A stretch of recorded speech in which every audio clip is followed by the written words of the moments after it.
Hey kids, it's Mr. Flyer here, hope you're well. Another absolutely lovely spring day to be out on a motorcycle and another motorcycle review. Today I'm on the Suzuki SV650, a somewhat venerable motorcycle because this bike has been around in one form or other since 1999. This bike though was completely revamped for 2017. This is a 2018 model. If you stick around and stay tuned, I'm going to tell you all about it.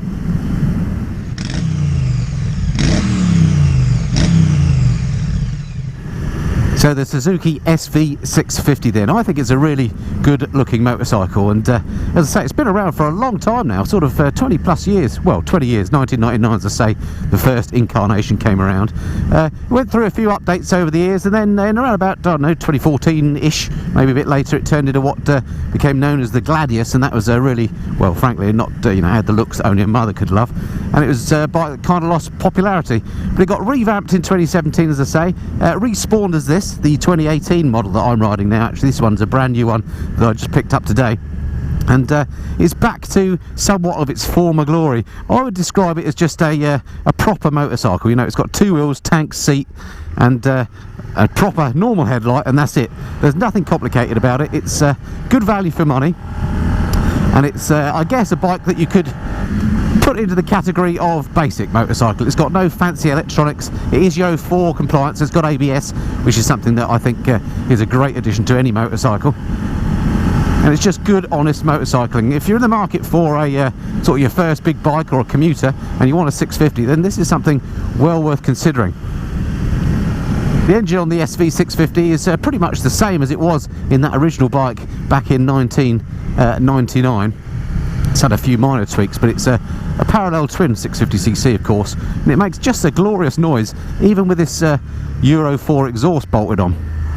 It really is a lovely power plant, and after all those years of use it's got all the crinkles ironed out, and would, I'm sure, prove to be super reliable. It's got loads of go, it spins up quickly, as I say, makes this great twin sound.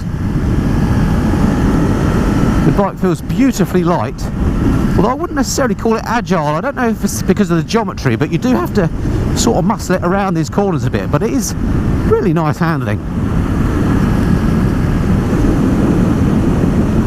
My overwhelming sort of feeling jumping on the bike is that it's very narrow. It just feels like a small bike, even though of course 650cc isn't small, is it? Although these days we call it sort of mid-sized. It just doesn't feel like a big heavy beast when you're on it. It's nice just gripping your legs down here, it's nice and narrow, and there's nothing difficult about riding the machine, which is what I love about it. It's a good, honest motorcycle. Brakes on it seem to work very well.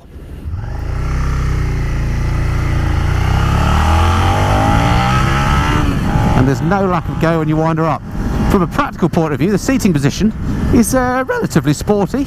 You're slightly tilted forward, not too much, not as much as say on my Street Triple for example, and your legs are quite tucked up underneath you in a sort of a sporty position, in that your knees are at an acute angle.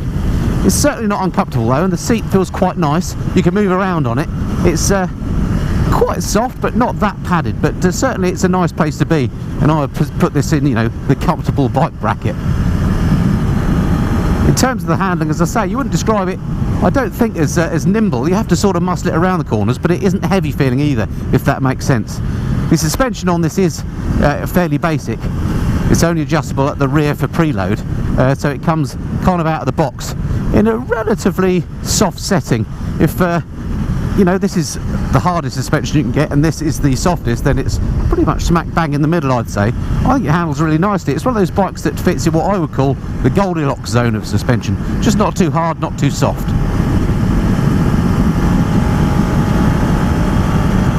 I love 650s because it feels like you can explore the whole envelope of performance without going absolutely stupid speeds. I mean, I'm really enjoying this ride, and here I am, I'm doing less than the speed limit.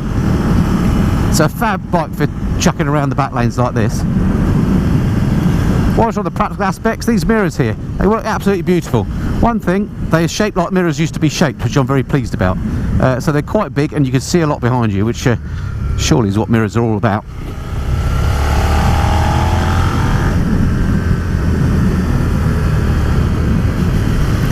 The brakes on here work absolutely fine. Nothing super special. They're probably relatively budget brakes because of course the bike is built to a price, and we'll talk about that in a minute.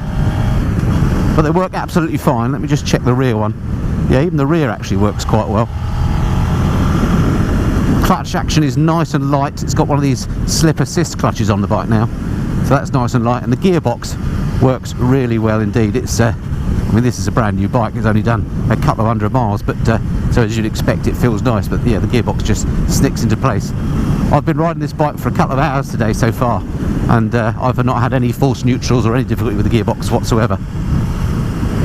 In terms of weather protection, well, there isn't any, it's a naked bike, so you're in the airflow, but the airflow is nice and smooth and not getting all beaten around by turbulence, so no problems there.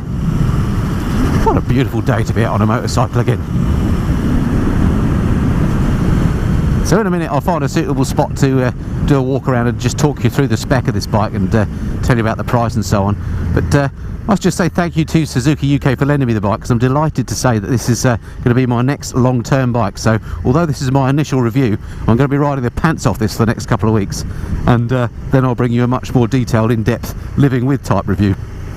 I'll tell you all the things that I've learnt about the bike as I ride it more over the next few days and weeks. Very basic, straightforward switchgear on here. As I say, nothing complicated about the bike. The switchgear feels really nice. It's not the PCB thing where you've just got a button pressing on a printed circuit board, but you can actually feel when you touch the buttons, which I like. And as I say, there's nothing complicated about them. There's no riding modes on the bike or anything like that. Just good, honest, back to basics motorcycling, and I like that. The dash on here, all LCD. If I'm honest, it looks a bit thrown together. There's not been a great deal of design gone into it, I don't think. You know, it's got everything there. I'm pleased to see a proper fuel gauge, for example, and it's got a gear position indicator.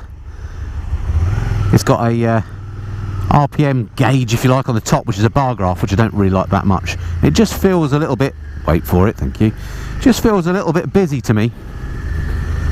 And in some ways, because it is what I would call a back to basics bike, I'd rather see a dial there. But I guess if Suzuki did that, number one, it would maybe put the cost up, and also it would start to get this more into retro territory. And this is very much intended, and is, to a modern bike. Having said I don't like the display very much, it's got everything you need there, perfectly clear to read. There's no lack of information. The fuel gauge is this line on the bottom here. According to it, when I picked it up with a full tank of fuel, it's got a range of about 130 miles on the tank, which seems about normal for this type of bike. Right, I'm going to pull over up here at the very posh Great Pleasanton Tennis Club and talk you through the spec on the bike. Okay, let's see if I can find a sensible spot in here to park up and show you around the bike. Yeah, I've got a man strimming, that might be a bit of a nuisance. Right, here we are then, the Suzuki SV650 in its 2018 incarnation. I think this particular one looks really lovely with this red frame and black paintwork. It's got the usual Japanese amazing paint finish quality on it, and it just looks really good. I think the only things that maybe let it down from a looks point of view are this massive great radiator here. It'd be great if that could be smaller, or maybe vertical like they do on the Triumphs, and also the enormous Euro 4 end can. But there we go. I guess you know, they've got to work around the regulations. I do like the fact that it's got a normal headlight on it. It just looks like a proper motorbike to my mind. Anyway, let me get the other phone out, and I'll give you a talk through the spec in the usual way. Okay, here she is then, the 2018 Suzuki SV650. As I say, I think she looks absolutely corking in the black and red paint scheme. Hope you can hear me okay. The man in the strimmer is now on a ride-on lawnmower, making quite a lot of noise, so we'll see how we get on. Anyway, so to the specs then on the bike. The engine itself, 650cc V-twin, 90-degree V-twin, and this is fitted with dual spark technology, so in other words, got 2 spark plugs per cylinder for fuel efficiency, I guess. Power-wise, puts out about 75 brake horsepower at 8,500 RPM, and 64 newton meters of torque at 8,100, so that's 47.2 foot-pounds if you're in the old money. Brakes on it, let me show you on the front. They're actually Ducati twin pots. These are the same brakes that have been on here forever with the twin discs, but they work absolutely fine, and they're just, as I say, twin pot calipers on there. On the rear, we've got a Nissan single pot, and that works much better than it sounds. Come around here, show you that. There you go, and as I say, that works absolutely fine. And there you've got that hideous Euro 4 exhaust. Actually, I say hideous, it doesn't look too bad, and it sounds fantastic, it has to be said. Suspension, the front here, it's got 41mm telescopic forks, nothing adjustable, and they're right way up, which is a rarity these days. Not that's necessarily a good thing. And at the back, rear link type adjustable for preload only. I'm just wondering if I can see in there and show you the suspension. There we go. And there's, as I say, no adjustment except for preload on that.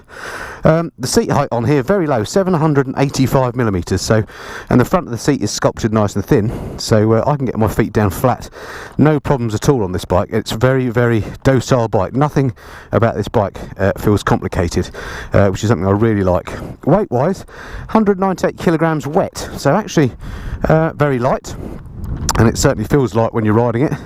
No electronics to speak of really, except for ABS, which is a useful addition. And the great thing about this, if you look at the cost, according to the Suzuki website, it's $5,699 on the road, which is an absolute bargain. So this is very much at the budget end of the biking scale.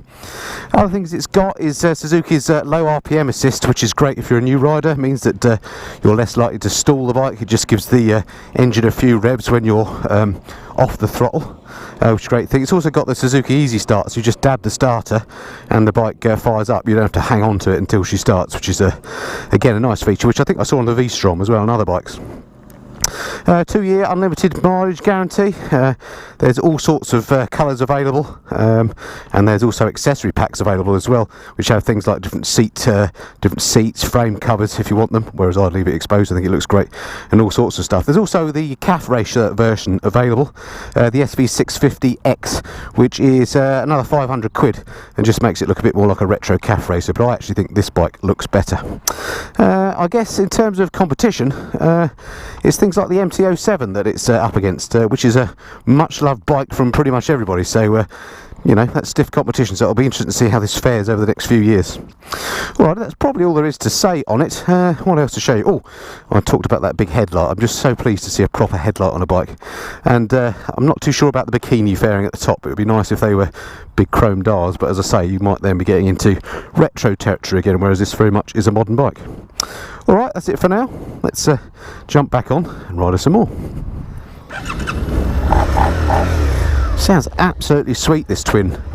Really nice, and it's got bags of character, by which I mean the good stuff. So there are some vibes. It lets you know that it's a twin, but they're not in any way obtrusive. It just sounds like a motorbike should sound, as far as I'm concerned.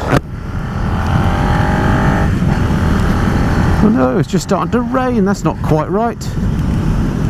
Right, I'm just going to go up here and turn left onto a slightly faster bit of road, just so I can see what the wind blast is like when you're going a bit quicker.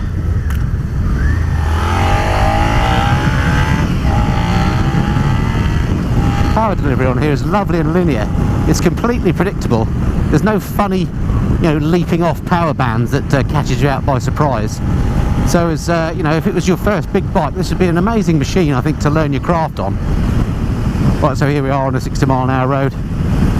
Absolutely fine. Again, wind blast is nice and clean. No bad turbulence or buffeting me around. This would also be an ideal commuter, and I kind of hesitate to say that. Say things like it would be an ideal first bike, an ideal commuter, makes people always think, oh, boring then. But actually, this definitely isn't boring. It's a budget bike, you know, it's less than £6,000. But actually, it's a really nice machine to ride. You can have a lot of fun in it. Because of its lightness, it just feels like a fun machine to ride. And, you know, if you're only going to get one motorcycle, this is, again, at the risk of sounding boring, one of those classic do-it-alls. You can do everything on this.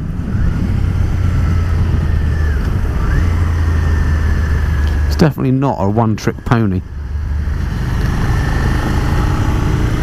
I like the handling, actually. You do have to muscle it around the corners more than you would expect for such a light bike, I guess because of the geometry.